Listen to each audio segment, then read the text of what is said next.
Oleh karena itu ia menyampaikan permintaan yang menurut saya berlebihan, tetapi Yesus berkenan mengabulkannya. Ia menyampaikan permintaan supaya ia, jikalau itu benar-benar Yesus, biarlah Yesus memanggilnya supaya ia juga datang berjalan di atas air menjumpai Yesus. Dan Yesus mengabulkan itu. Tetapi kemudian tiupan angin membuatnya takut dan ia mulai tenggelam. Dan untunglah sang guru dengan segera menolong dan menyelamatkannya. Bapak Ibu Saudara jemaat yang dikasihi dan diberkati oleh Tuhan. Melalui firman Tuhan ini mari kita melihat kehidupan kita. Melihat situasi-situasi yang kita alami pada saat ini. Memperhatikan tema kita, menjaga spirit persekutuan.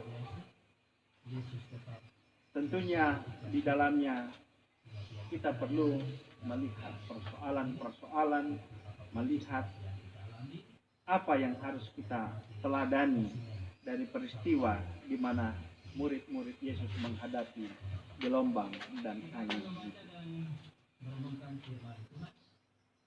Oleh karena itu yang pertama-tama kita lihat di dalam situasi pandemi COVID-19 pada saat ini. Persekutuan jemaat kita juga merasakan dampak yang sangat besar bersama dengan semua gereja-gereja di Indonesia bahkan di seluruh dunia. Gereja-gereja yang harusnya menjadi wadah persekutuan tidak bisa lagi melakukan akan hal itu.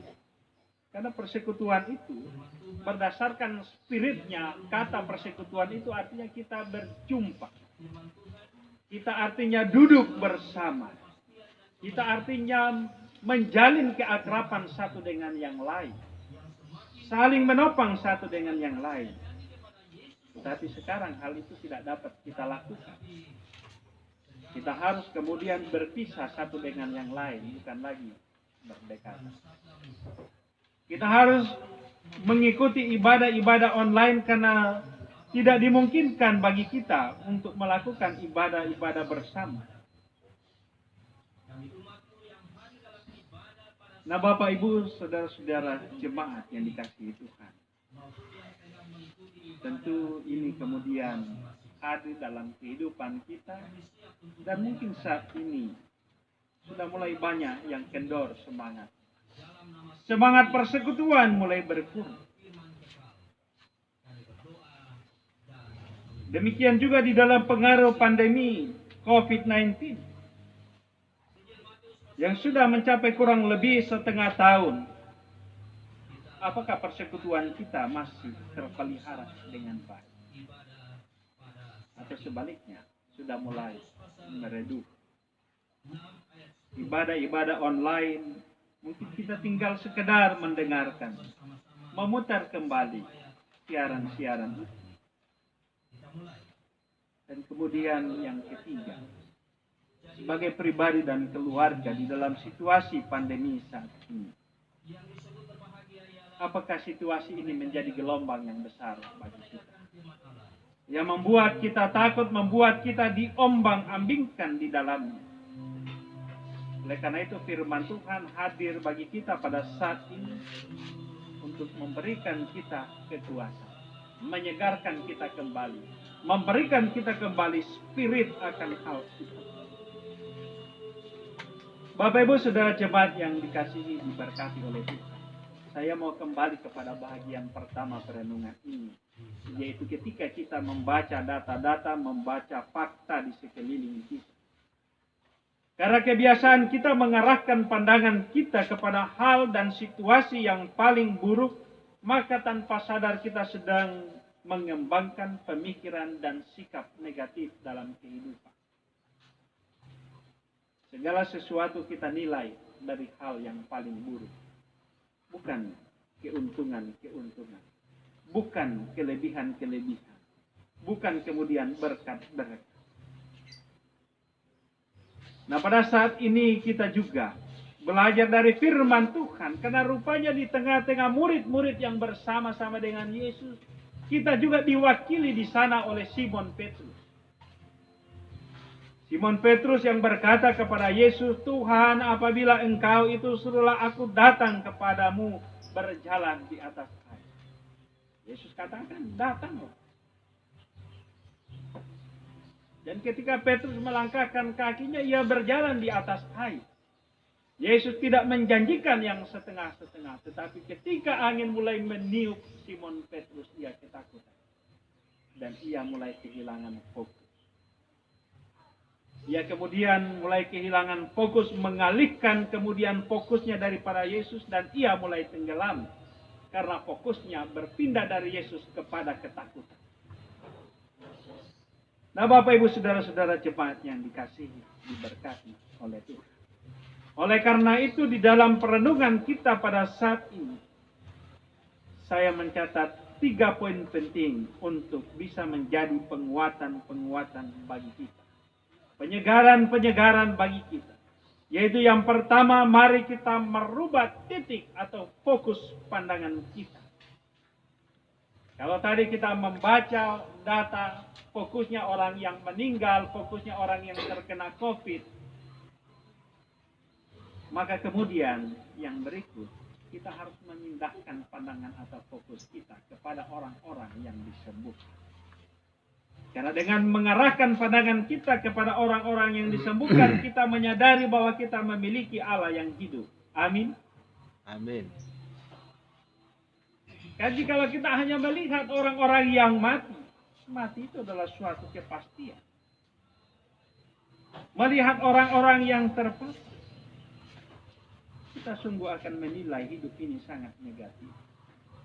Kita tidak akan mampu lagi melangkahkan kaki, bahkan tidak mampu membuat langkah-langkah strategis untuk kemudian membaharui persekutuan-persekutuan kita. Oleh karena itu, alihkan fokus kita dari hal-hal yang buruk di dunia ini dan mengalihkan fokus pandangan kita kepada Tuhan kita.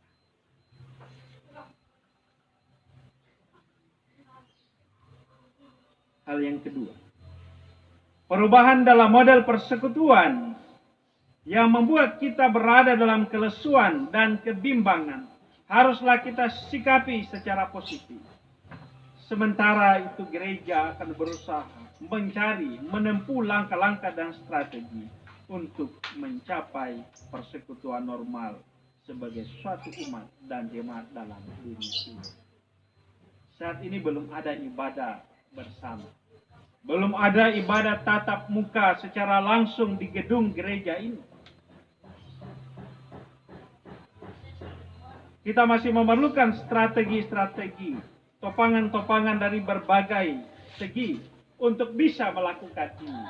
Oleh karena itu kita sebagai jemaat, sementara saat ini kita beribadah di rumah, mari kita memelihara itu. Sementara majelis jemaat akan memikirkan langkah-langkah terbaik supaya persekutuan itu kembali bisa dilakukan di dalam perjumpaan. Tentunya ini membutuhkan kedisiplinan kita. Membutuhkan ketaatan kita memelihara protokoler untuk penanganan COVID. Menjaga jarak, menggunakan masker, mencuci tangan, dan seterusnya. Harus kita patuh. Dan kemudian yang ketiga, ketika kita mengarahkan pandangan kita kepada Yesus, tidak menjadi jaminan bahwa gelombang dan angin berhenti. Petrus sedang berjalan di atas air, tetapi angin terus bertiup, gelombang terus terjadi. Tetapi yang menjadi suatu jaminan bagi kita, bahwa ketika kita memandang Yesus, ketika kita mengarahkan pandangan kita kepada Yesus, Yesus memberikan kekuatan dan kuasa bagi kita untuk berjalan di atas air, untuk berjalan di atas gelombang kehidupan ini, bahkan di tengah-tengah tiupan angin yang keras, bahkan di dalam gelora ombak ini, kita akan mampu berjalan di atas. Amin. Oleh karena itu Bapak Ibu Saudara-saudara, dengan kekuatan firman Tuhan hari ini, mari kita menjaga spirit persekutuan. Nas pembimbing kita hari ini mengatakan kepada kita untuk terus menjaga semangat itu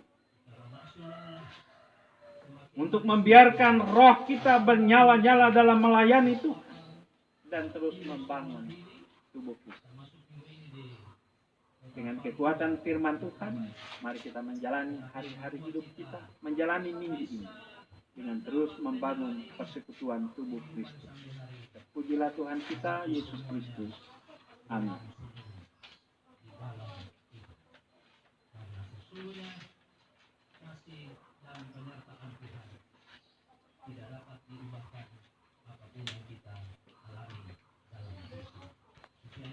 Jemaat Yesus Kristus, setelah kita bersama-sama merenungkan firman Tuhan, sekarang kita akan mengikrarkan pengakuan iman Kristen. Untuk itu jemaat disilakan berdiri.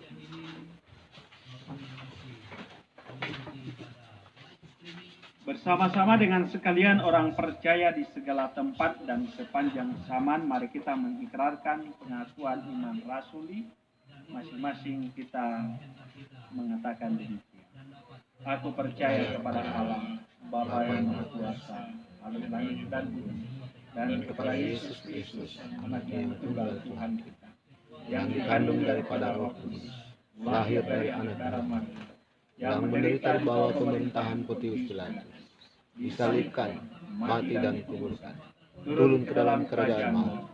Pada hari yang ketiga, bangkit pula dari antara orang mati, naik ke surga, duduk di sebelah kanan Allah, Bapa yang Maha Kuasa, dan akan datang dari sana untuk menghakimi orang yang hidup dan yang mati. Aku percaya pada Roh Kudus, gereja yang kudus dan aman, persekutuan orang kudus, pengampunan dosa, kebangkitan daging, dan hidup yang kekal. Amin. Jemaat disilakan.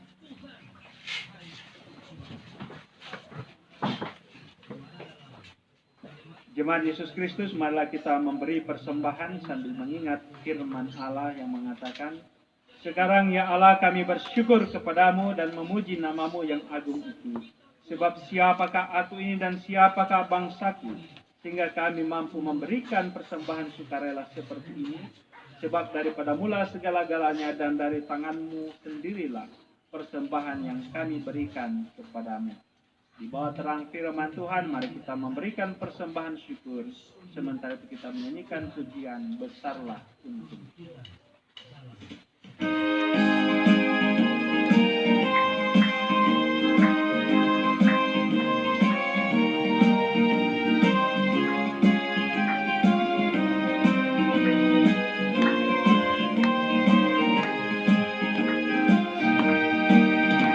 Besarlah untungku jika Yesus milikku, bersuka jiwaku karena damai yang penuh.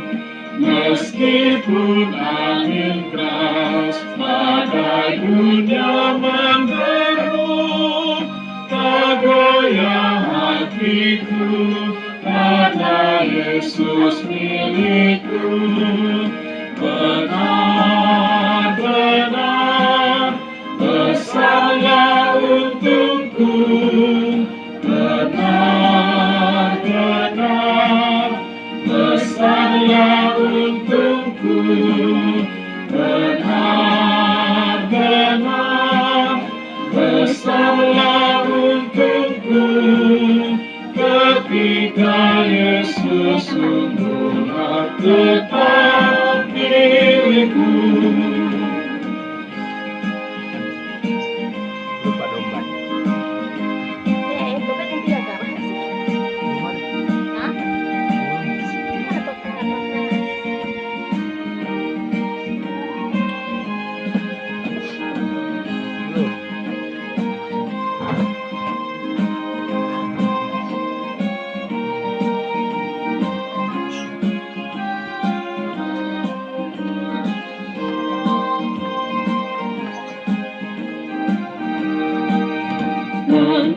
Tapi tiadalah hartaku di dunia, hatiku tak resah, tak bersungut berkesan, dan aku sungguh tahu jika Yesus Yesus milikku, tak sia-sialah segenap usahaku.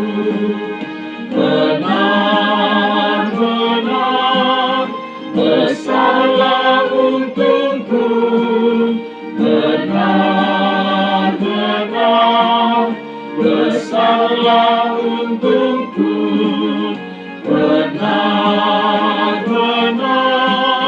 besarlah untungku, ketika Yesus sungguhlah tetap milikku.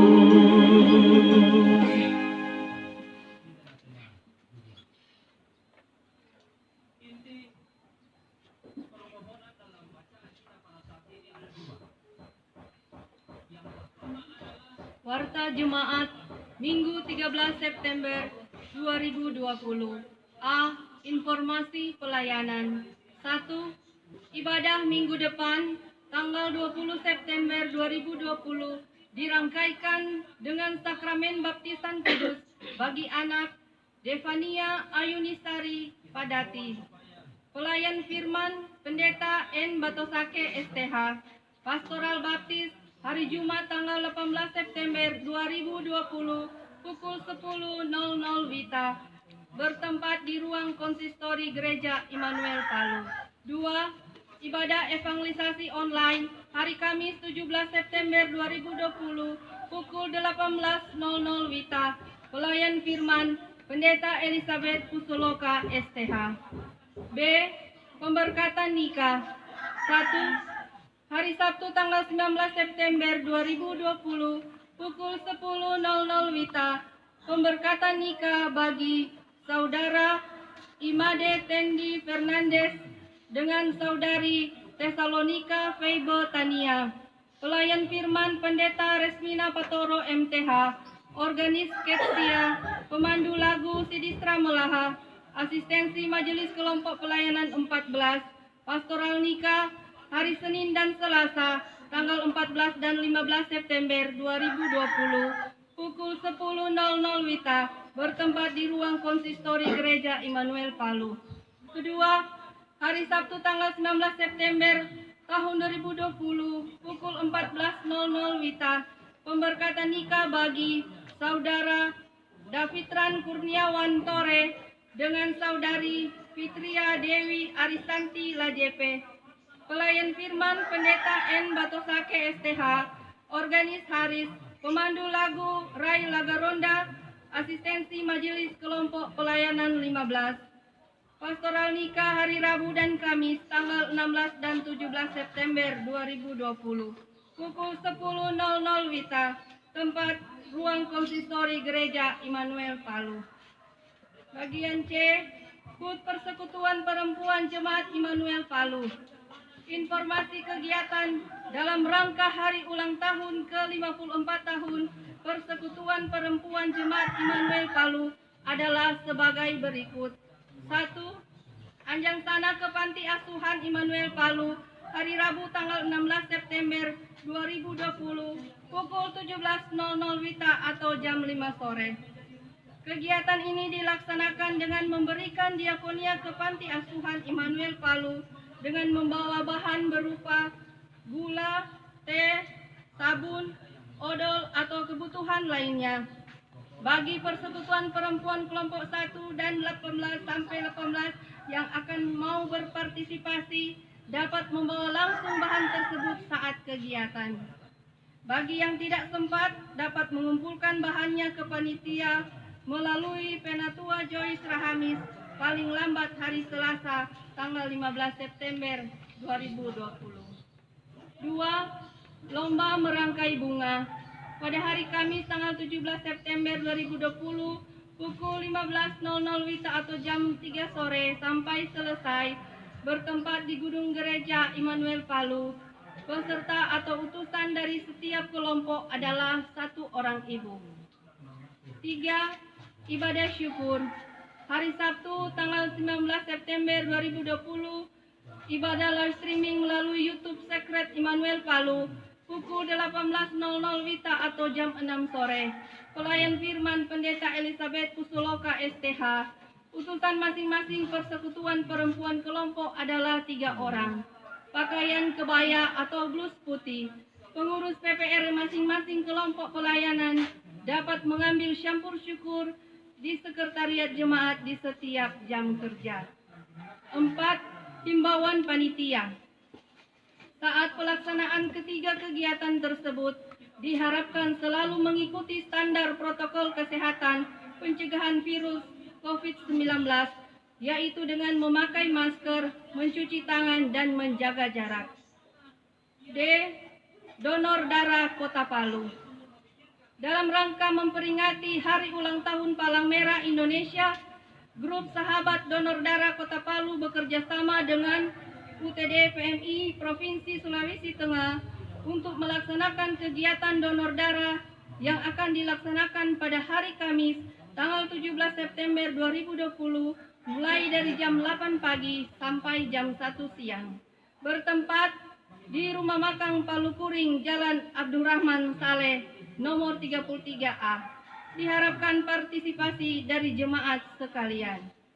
Bagian E, katekisasi tahun ajaran 2020 sampai dengan tahun 2021 diinformasikan kepada jemaat sekalian bahwa pendaftaran bagi pelajar katekisasi tahun ajaran 2020 sampai 2021 sudah ditutup. Sekian warta jemaat. Atas perhatiannya diucapkan terima kasih. Tuhan Yesus memberkati. Mari kita satu dalam doa. Kami menaikkan segala puji dan syukur kami kepadamu ya Tuhan Allah kami, Bapa di dalam Yesus Kristus. Dalam ibadah pada saat ini Tuhan, kami berdoa untuk semua anak-anak Tuhan, majelis kelompok pelayanan 12, tim multimedia, pemain musik, pemimpin pujian. Tuhan kiranya menyertai memberkati mereka yang telah berlelah untuk terlaksananya ibadah pada saat ini. Biar diberkati kehidupan mereka, diberkati kehidupan keluarga, bahkan di dalam aktivitas keseharian mereka. Bapa dalam sorga, begitu juga ya Tuhan, kami telah memberi persembahan syukur. Berkenan Tuhan menerima dan menguduskan persembahan kami. Layakan bagi pekerjaan pelayan gerejamu di tengah-tengah dunia ini menjadi berkat bagi banyak orang. Bapa dalam sorga, inilah doa kami. Ini permohonan kami yang kami persembahkan di dalam nama Yesus, Tuhan dan Juru Selamat kami yang hidup, yang sudah mengajar kami berdoa bersama-sama. Bapa kami di surga, dikuduskanlah namamu, datanglah kerajaan-mu, ialah kehendakmu di surga. Berikanlah kami pada hari ini makanan kami yang cukup, dan ampunilah kami kesalahan kami, seperti kami juga mengampuni orang bersalah. Dan janganlah membawa kami dalam pencobaan, tetapi lepaskanlah kami daripada yang jahat, karena Engkaulah yang mempunyai dan kuasa dan kemuliaan sampai selama-lamanya. Amin.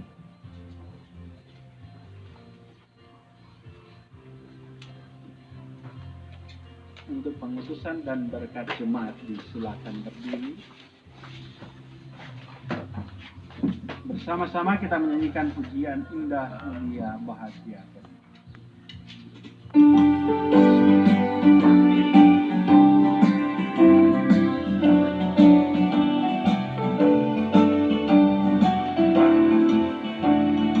Indah mulia bahagia dan kemenangan yang kekal, damai dan dekat sungguh milikku. Kemenangan yang kekal, aman, aman, dari bencana dan sesat. Aman, aman, bersandar kemenangan yang